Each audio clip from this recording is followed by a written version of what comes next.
go live to Kansas City now, where authorities are giving a press conference updating information on the Super Bowl parade shooting. Let's listen in. To yesterday's shooting incident. Our condolences continue to go out to all those who have been impacted, including the decedent. You will have more information on that in our conversation that comes up shortly. A few things to note, and the chief will cover a bit later.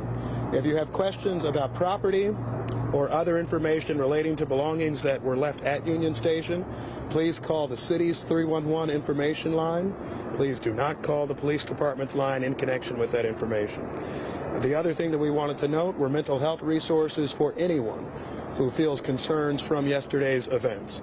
Please call 988, and that's how we can connect you with services. We also will be making victim advocacy services available following this crisis. With that, we'll come back for questions after the police chief and the fire chief speak. With that, I'll turn it over to Police Chief Stacey Graves. Police Chief Stacey Graves. As you know, yesterday we experienced a tragic event during a time that was meant for celebration. The law enforcement response was exemplary. Those in attendance also responded. They helped one another and even physically stopped a person who was believed to be involved in the incident. I want to thank the people who acted bravely yesterday alongside law enforcement, to include the Kansas City Fire Department. Your selfless act did not go unnoticed. Thank you, Kansas City. I'm angered by what occurred in our city yesterday, but I am also thankful for the response. Members of the Kansas City, Missouri Police Department, the Kansas City Fire Department, city officials, federal partners, and many others have worked around the clock investigating this incident. All of their hard work and dedication has allowed me the opportunity to provide you this update today.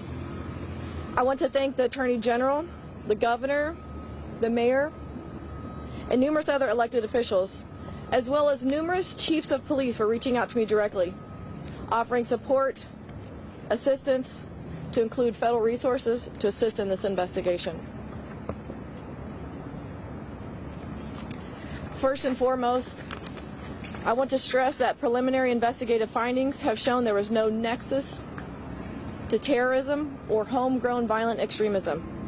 This appeared to be a dispute between several people that ended in gunfire. During the overnight hours, we learned there are 23 victims of yesterday's shooting. One of our victims, Elizabeth Galvin, 43 years old, died.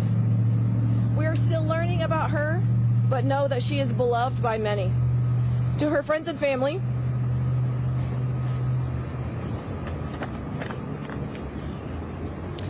we are with you, and we are working tirelessly to investigate her murder. The 22 victims' age ranged between 8 years old and 47 years old. At least half of our victims are under the age of 16. As mentioned yesterday, we have subjects detained, 2 of which are juveniles. We are working to determine the involvement of others, and it should be noted we have recovered several firearms.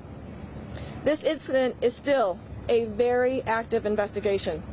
We ask anyone in the vicinity of the shooting that directly witnessed the shooting incident, has any video of the shooting incident, or is a victim of the shooting who has not yet reported to police, please call this dedicated line, 816-413-3477. I know there are many more questions that you all want answers to that I may not have answered just yet. It's critical that we protect the integrity of this case so that we can bring justice to the victims, their families, and everyone else involved. It should also be noted we are also working closely with our Jackson County Prosecutor's Office. We're going to pass this on to Chief Grundison from the Fire Department.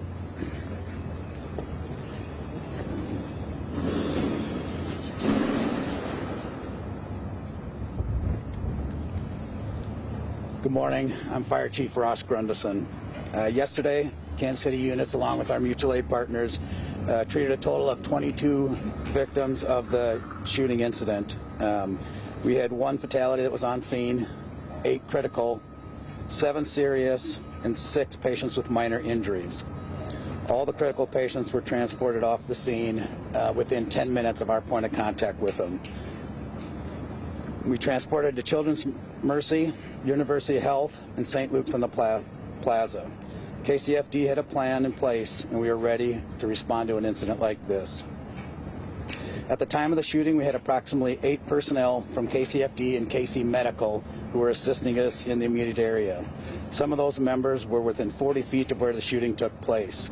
These members did not run for cover, but stayed on scene to treat and triage the injured while additional KCFD units ran to their assistance. I am very grateful and proud of the service of these crews that worked this terrible incident. They gave their all yesterday, like they do every day in this city, and again, put the public's lives above their own, and we are grateful for that. I also want to say thanks to all the mutual aid partners that we worked with on this incident. Very grateful for their assistance. Thank you. Thank you. Questions? Chief, I wanted to ask you about a comment you made yesterday, because you said this is not Kansas City. And you just mentioned that this was an argument, apparently, that escalated. We had a similar situation just happened right around the corner at Crown Center less than a month ago. Last year we set a record for homicides in this community with 182.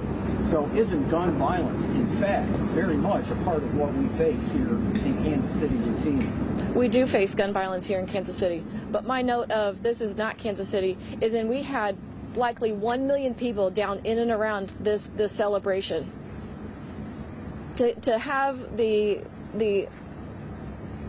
ability to have that many people in our downtown area with I don't want to minimize this event, but that's Kansas City. That is 1 million people that are able to come together for a celebration. Again, you have just a handful, or I don't have a specific number of actors in this that perpetrated the violence that played out. Do you have arrests? Because my understanding, you can only hold these folks for so long. Correct. Charge them. Have you charged them yet? We have not charged them yet. This is still under investigation. We do have 24 hours until we have to either file charges or release them. And again, we are working closely with the Jackson County Prosecutor's Office to present the most successful case for prosecution. Is there issues with linking them to the actual shooting? Do you have enough evidence at this point to make the arrest? So some of those questions I'm not able to give a direct answer just because I want to protect the integrity of this investigation. My focus right now and what is most important to us is to make sure that everything in this case is presented for successful prosecution. So some of those questions I'm hesitant to. I think the answer is she's not answering it.